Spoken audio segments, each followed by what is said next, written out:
Good afternoon to all the listeners. Today we are going to talk on one of the most important topics in social sciences, that is about documenting the undocumented issues and challenges in methodology in history and archaeology. So anything related to past or what has happened actually in the society or anywhere. So human beings are interested to know about that from times immemorial. Question comes how to look at that primary sources or the secondary sources which are of the bygone era.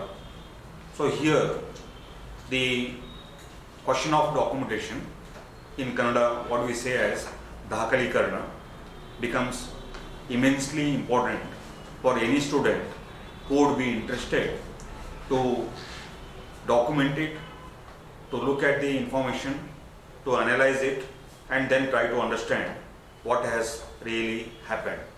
It could be with the recent past or it could be the remote past. So now the documentation becomes extremely important for anyone who would like to have some kind of evidence related to the historicity of the event or any happening. So here, when we think of documentation or Dakalikarana, what is documentation? We need to understand that.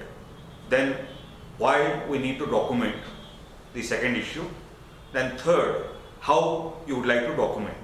So these three basic issues, that is what is documentation, why we need to document, and how to document, become very crucial for the undertaking. So here, before any student, be it a social science student or be it from any other background actually, when they would like to think about documentation, I would like to suggest that before they undertake any kind of field work, it would be very necessary for them to think on three planes. One plane is why they need to document on a theoretical basis. ಸಿದ್ಧಾಂತಗಳ ಆಧಾರಗಳ ಮೇಲೆ we need to think about that actually. So why theory is important for us before we think of documenting anything. Then second comes conceptualization of the issues, what you would like to document actually. Then third plane will be the logistical aspects. So here the theory, the concepts and the logistics of documentation become crucial for undertaking this important job in the better way actually. So here I am trying to illustrate some of the examples that are related to social sciences to address these three issues and challenges related to those three issues. So most of the time pertaining to past, we find two kinds of evidences. One evidence would be normally in the textual form, and here the text would be available, and in the second case there could be only visuals but no text actually. So here I am citing an example. There is a text and that text very briefly tells what was there actually. So when we look at this particular site, which is in code actually, so some description has been given on a particular historical aspect. So does it suffice for us without any visuals? So that question comes here actually to us actually. So in the second case, I am showing you a visual.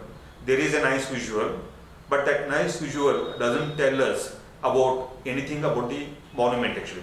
Its provenance, its date, style, etc. etc. So now text and visual, if they are separated as primary sources in historical records, naturally lots of problems will come up for the researchers or for anyone who is interested to understand the past. How to understand the text and the visuals as primary sources of needed for documentation actually.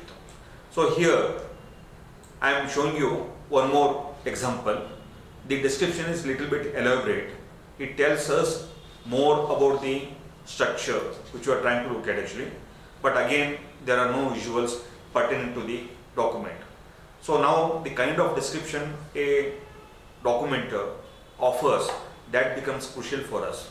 In the first example we saw the brief description, which is not going to help us in the future actually, because that's too brief an description, and it's not bringing out the entirety of the phenomena which the observer is trying to explain about that. In the second case, the description is slightly better and is going to help us how the phenomena has been organized on different planes actually.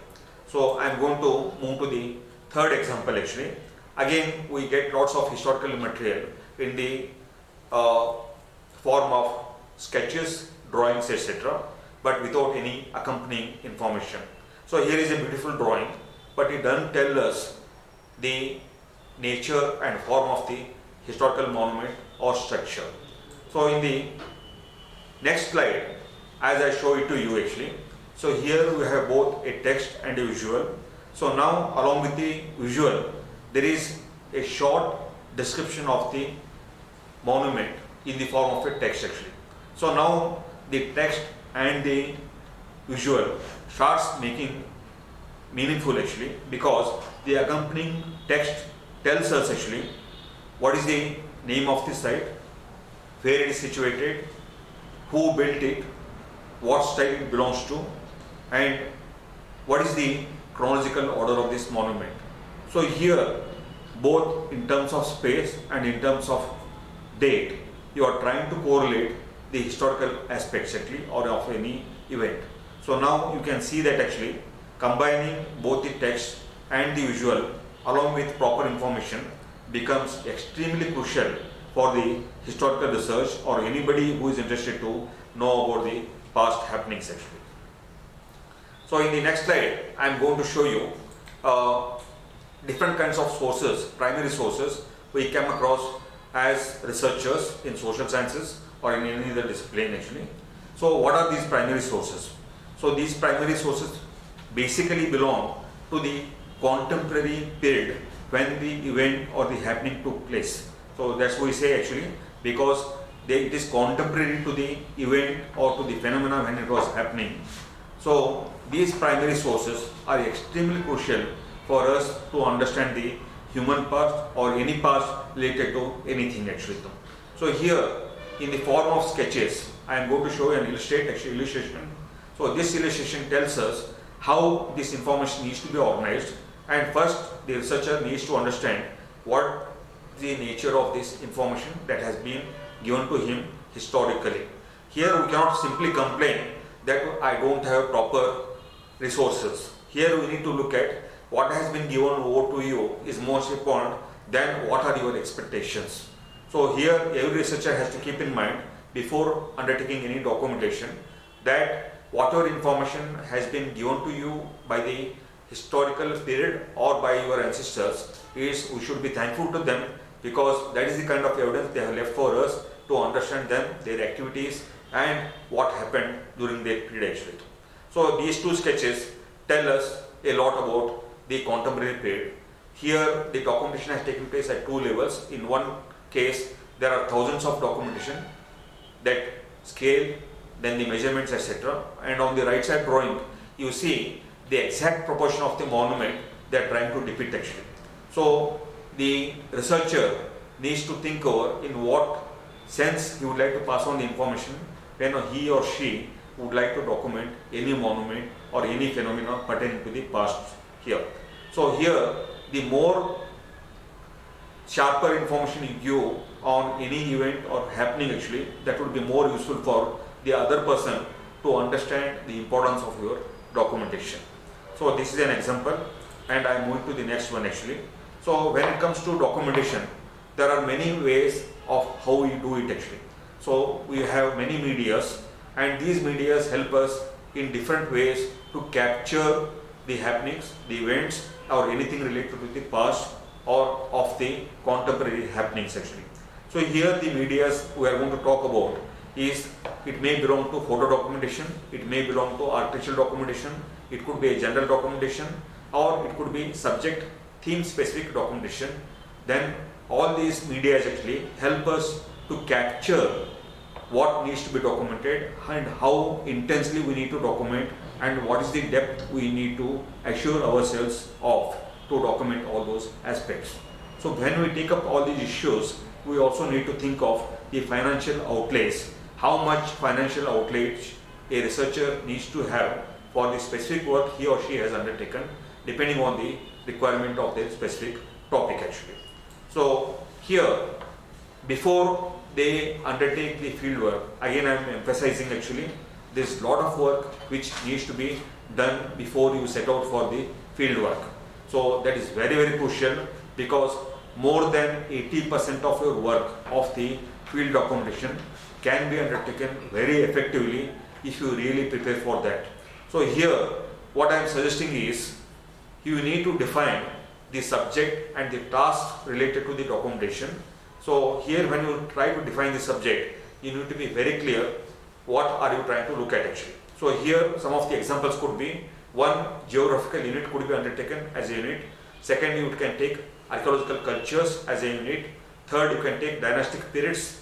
So I have given some examples there. And fourth, you can go by religion, creed or cult specific actually.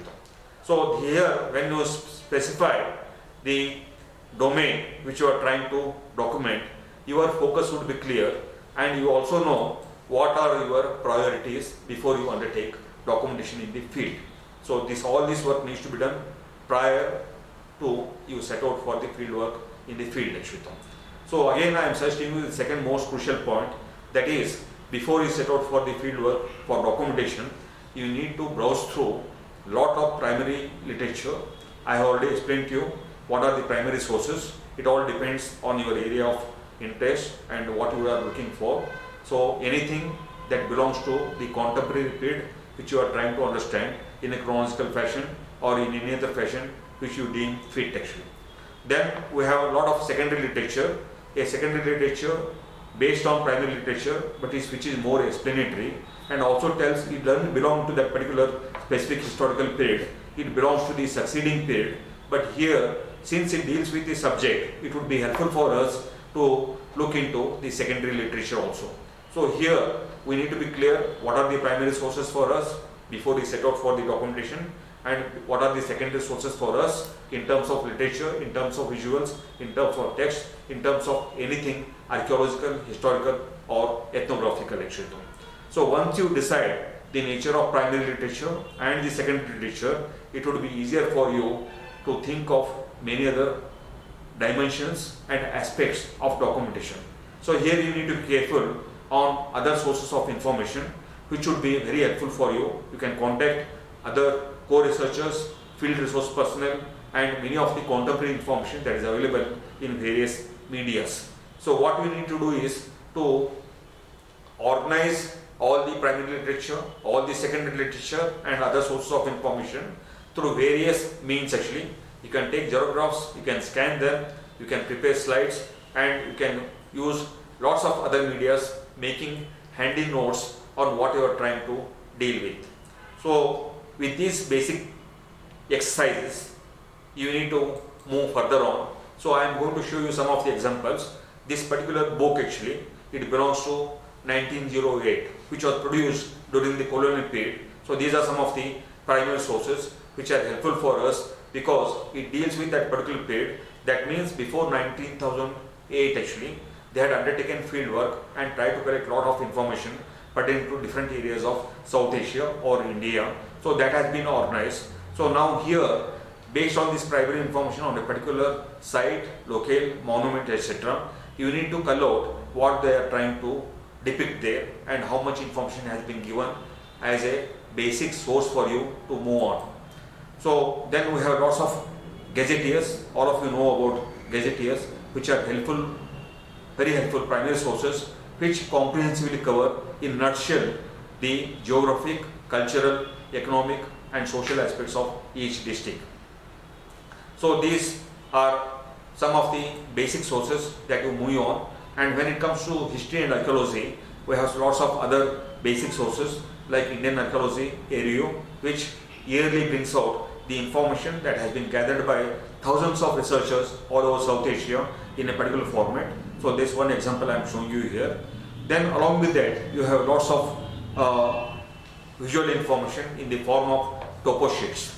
So here I am giving you an example topo sheet which started being produced in colonial India from 1980-86 onwards actually have been very, very crucial to understand the topography, the geomorphology and many aspects related to the actual setting of our surroundings. So here I am showing you some of the examples how every natural, physical and social features have been documented in 2 dimension in topo sheets. So these are very, very helpful sources for us before we set out for field work on a particular locale or on a particular situation. So likewise, district gazetteers have lots of information in the form of taluka maps. So here I am showing you an example from Karnataka which shows where are the places, how they are located and what are the nearby sources of different kinds which will be helpful for us. So likewise, we have classified information in the form of alphabetical list of places which will be easier for us. As you know, we have many places of similar names. It becomes extremely difficult for us to locate them. So in those cases, you need to be careful actually where from the information is coming, and you need to be careful about locating its geo coordinates. So without doing that, you will be providing a lot of confusing information for the future generations. So here you have to be very careful about the provenance of the place, where it is situated and in which geographic area it is situated, and how are you going to help the other researchers to reach their areas. So your research and your undertaking, always remember that it is not one time exercise, it is going to be helpful for the future generation in many, many ways. So once we do this, the basic exercise, then you need to prepare a list of sites to be documented and list of locales to be documented. Again, on your priorities, you need to finalize these things. List of monuments to be documented, then list of art objects. I am giving you some examples from history of art or from archaeology or from the history actually. So here, list of sites, what is the place you are going to document, and within that place what are the locale you are going to highlight actually or to document, and then within that locale how many objects or monuments you are trying to cover. So once you start classifying the documentation information on these planes actually, it becomes easier for you to go forward with a specific explanation for each observation. So here, when you do all these exercises, before you undertake for the field work actually, you need to take necessary permission from different government agencies, private agencies, etc. I am not going into details there, I have just given you some examples. So permission is necessary before we take, because these cultural aspects or the cultural heritage is under the ownership of different agencies. So we need to properly communicate with them and take their permission before we set out for the documentation. So once you do that actually, on the basis of your primary sources and on the basis of your secondary sources, before you actually go and see that particular site or monument or the type of object, you need to be very clear what is the nature of that site, whether it is an ancient capital, whether it is an ancient city, whether it is a military garrison, whether it is a port, pilgrimage center, archaeological ruins, monastic establishment. So you need to know exactly the nature of the site before you start thinking of documentation of that actually. So next comes, what is the nature of the type of monument, whether it is a dwelling, whether it is a place of worship, place of congregation, whether it is commemorative, etc., or does it relate to hydraulic structures. So unless and until you finalize this, it would not be possible for you to document the aspect or the phenomena properly. And after this actually, the individual objects, human beings have produced crores of objects so far actually historically, and you need to think of what is the nature of and type of object. It could be image of worship, it could be a decorative plaque and deity, objects of veneration, etc., etc. So you need to decide the type of object you would like to document. Once you do this exercise, then it becomes easier for you conceptually, theoretically and logistically to understand the nature and form of the site, nature and form of the monument, and nature and form of the objects. So after this actually, you are in a better position to understand how you need to document a particular site, a particular monument or a particular object for your purpose, for the research purpose or for general purpose, depending on your inclination. So here the logistical aspect would be preparing documentation team. Unfortunately, in social sciences, most of the efforts are more individualistic, unlike in sciences where there is a lot of teamwork involved. So always teamwork would be more helpful in documentation. So when you think of documentation, because the cultural phenomena, they are very comprehensive and they are very vast actually. So you need to have lots of research expertise. It could be in the form of research personnel, photographers, draftsmen, surveyors, scientific personnel or local resource personnel, then on-site assistant. So only after you gather an efficient team would you be in a position to document the things properly. So here you need to undertake, as I told you, if you are going for photo documentation or if you are going for artificial documentation or if you are going for multimedia documentation, depending on priorities, you need to organize all the equipments and necessary accessories. So after doing all those things, there are lots of electronic gadgets that are helpful for us actually. You also need to think of where you would like to camp and how you would be accessible to the places on which you are inclined to document. So accessibility to the site or group of sites, lodge and boarding facilities, communication, medical and security facilities also come into picture here. You need to think of these in minute details and decide about your camping place or the place where you are going documentation, because here the time constraints are always there actually. So whatever time you have for the documentation to undertake the complete comprehensive documentation of the phenomena or the happenings actually, you will need to think of all these things and plan it well in advance before you set out for the field work actually.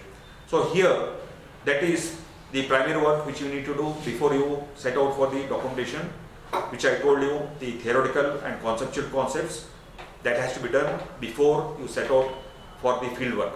So then comes very crucial aspect of interacting with the past actually, what I would say. So once you go to the field, what are you going to do there? So that is the secondary part. As I told you right in the beginning, if you are well prepared, if you have done proper your theoretical understanding of the phenomena which you are trying to document, a proper understanding of the geographic area, proper understanding of the primary sources and the secondary sources, then only you are in a position to interact with the happening, to interact with the event, interact with the past that has already taken place. So here we need to understand, along with the material cultural past actually, the concerned oral understanding, oral history and traditions of the cultural heritage. So those are also equally helpful for us to understand the local historical trajectories, the narratives that have been developed locally actually in various ways about the material past, then the way local congregations, feasts, alliance, ritual cycles take place, because we are trying to understand the very complex nature of the social network of the humans. So once you do this, it becomes rather easier for you to start interacting with the past as it happened during that time. Without undertaking these preparations, it is going to be extremely difficult for you to understand the nature, the dimension and the depth of the happening event of the past or anything related to the past actually. So this really prepares you for proper documentation of the historical phenomena. So with these preparations, you can conceptualize a site, a monument, art object, an event of any dimension actually. So when you go there actually, start preparing, taking lots of field notes, what you are observing in the field, then prepare the criteria and the parameters of documentation. So here the criteria and parameters that you are undertaking for your documentation become extremely crucial, the way you are going to collect what we call as data. So I am showing you some samples of the structures. It could be a monument, it could be a human being, it could be a group, it could be any government organization. So here you understand the nature, form and the extent of the phenomena. So on that basis you start preparing, whether you take photographs, whether you are preparing artificial drawings, whether you are videographing actually, you have to make notes of what is being documented in various formats, and those formats can be individually prepared depending on the parameters you choose. So there are lots of modern gadgets that are helpful for us in terms of GPS, in terms of total session. So these are helpful for us to very quickly document within a short time span a very large area or very large capsule of parameters actually. So once you do this actually, then comes the next crucial part of analysis of the field data, what you have tried to conceptualize and how you have seen it in the field, that needs to be analyzed in a very, very careful manner. So this analysis of the field data, it involves processing and preparation of the lots many documentation details. So here the subsidiary information from the provenance, parameters chosen from the categories of data, different categories of data, chronology of the and other related aspects, stylistic analysis of different kinds, then researching and cross-checking with the available data, because you are not the first research person or the first observer of the historicity of what has happened. There are thousands and thousands of people who have worked on that particular area from different angles. So you need to think of the efforts of those people, what questions they asked, how intensely they try to study, and how they try to observe the data, what you are trying to see once more in a particular locale or in a particular situation. So on the basis of this, you need to process the data and start analyzing what that data is going to tell you actually. I am going to show you some of the examples. If I am looking at a monument, I mean, it could be one example, you can prepare more parameters than that actually. So these parameters tell us there is only one monument, but I can prepare more than 75 parameters that help us to understand that particular structure in different ways. Its historicity, what it tells us, why it was built, what was the purpose of building this one, to which period it belongs, and what does it tell us symbolically. Because any structure, when it has been created by human beings actually, it has a particular social context and it tells us what were the happenings of that particular time period actually. So here I am showing you the way you can consolidate your data analysis through different parameters, both in vertical manner as well as in horizontal manner. There are excellent softwares available in the form of Excel, then other softwares actually, which help us to organize the data in a very, very convenient and proper way actually. So on the basis of those things, when you start preparing these kind of field observations, those things are helpful for us to put the monument or the happening or the event in a proper perspective. So with these small illustrations, I am trying to highlight how crucial your efforts are when you undertake documentation, and any minute information you are going to bring out through your documentation, how it is going to be helpful for many generations to come actually. So here your attention, your capacity to document in depth actually, and also the way you try to conceptualize on the basis of theory, on the basis of concepts, and on the basis of the your experience actually, that's going to matter a lot. I am going to show you how it has been helpful for many Indian researchers about the researches that we carried out in the past. I am going to show you one example here. This particular monument, what you are seeing here, this was badly destroyed in 2004 earthquake, and the photograph which I am showing to you, this was documented in 1970s by our team. It was in the Rann of Kutch, and this particular temple, this is the only surviving example of that period of 9th, 10th century AD India. There was a dynasty called Samaj of Kutch, and there are no other surviving monuments of that period. So if we lose this monument actually, so nothing is going to be left of those achievements of those particular time period actually. So this fortunately we have documented almost 40 years prior to the actual earthquake of 2004. So this documentation of 1970s came so handy for us. We had taken hundreds of photographs of this particular monument and also the necessary information pertaining to the document, so which was very properly catalogued and kept in a proper fashion in an archive actually. So you can see what happened to that monument when the earthquake happened. The part of the wall collapsed and we didn't have any evidence how it really looked like. So on the basis of the proper documentation, we could see that actually we would be in a position to reconstruct, because what the information has been left behind by our prior documenters, that became very handy for us. So it could be 40 years, it could be 400 years, or it could be 4 centuries actually. the way we document is going to be very, very helpful for us. That's what I'm trying to highlight. Again, I'm trying to show you, because this particular monument was damaged twice. Once it was damaged in the very big earthquake of 1907, and the second earthquake shook it completely, a major part of that in 2004. But with all these handicaps, since we're having proper documentation information, we're able to reconstruct. So on the left side, you are going to see the way the monument exists because of the tremendous damage that happened and very haphazardly that was undertaken. And on the right side, you are seeing the reconstructed drawing, actually, how it would be helpful for us. So with these small examples, I am trying to tell you how necessary it is for us to document the historical aspects of any event, any happening. So prior to you go for the field work, actually, you think thoroughly, you think theoretically, you think conceptually, and you think logistically. Prepare yourself for a better documentation. So any amount of investment you are going to make, think of that actually, because it's very crucial for the future research both in science as well as social sciences. So with this small illustrative material, I am trying to highlight the importance of the work, and I wish you all the best with your future endeavors. Thank you.